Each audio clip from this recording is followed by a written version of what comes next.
وانا بستحمى اللي هي الديب كلين بتاعتي، اكتشفت ان انا تحولت من بنت كانت بتحط اي شاور جل كده موجود في البيت، ولو ما فيش شاور جل فعادي هنستخدم صابون، لبنت عندها ستابس كتير وصابون بتحبه وشاور جلز وسكرابز وكريمات. فلو انتي البنت دي تعالي اقولك بعد تجارب كتير توصلت لايه.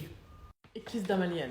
اولا انا عندي جلد الوزة كيراتوزيس بوليريس، قل جدا مع الليزر هير ريموفل او ازالة الشعر بالليزر، بس بيحتاج برضو حاجات تانية.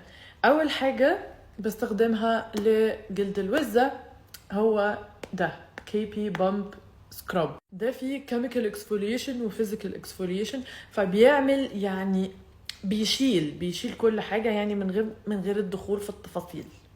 ده بستخدمه لرجلي والبط اريا، بس بقيت جسمي بستخدم ده. استخدموا اي سكراب، المهم اللي انتوا تتاكدوا اللي هو ما يبقاش very abrasive، يعني ما يبقاش ناشف قوي على جسمكم، عشان ما تعملوش حاجه اسمها اوفر سكرابينج اللي هو تفركوا بزياده فجسمكم يلتهب فيعمل هايبر بيجمنتيشن او يسود في المناطق اللي بتسود. ده برضو لذيذ من دكتور تيلز.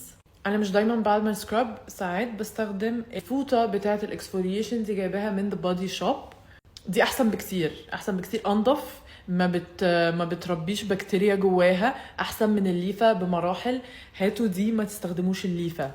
بحط عليها صابون من ريتشوالز، في ده وفي برضو اللي لونه احمر ريحته رهيبه، هو خلصته من كتر ما ريحته حلوه قوي. الشاور جل بتاع جونسون اند جونسون حلوه قوي، خصوصا لو انتي اكني برون او لو انتي معرضه ان يطلع لك حبوب. شيفنج، بستخدم الشيفنج جل ده بجد تحفه حلوه قوي. والشيفر بستخدم اللي فيها جل وبتبقى 3 شفرات. دون شيف على دراي سكين يا ريت. اندر ارمز بسكرب كويس، مش كتير عشان ما يسودش، يا اما بسكرب يا اما بالليفه فوطه بتاعتي. بعد الشاور بحط الكريم ده على رجلي، احلى حاجه في الدنيا لجلد الوزه ده.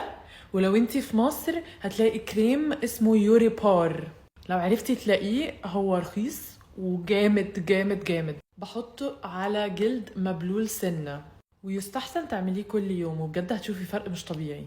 Part 2.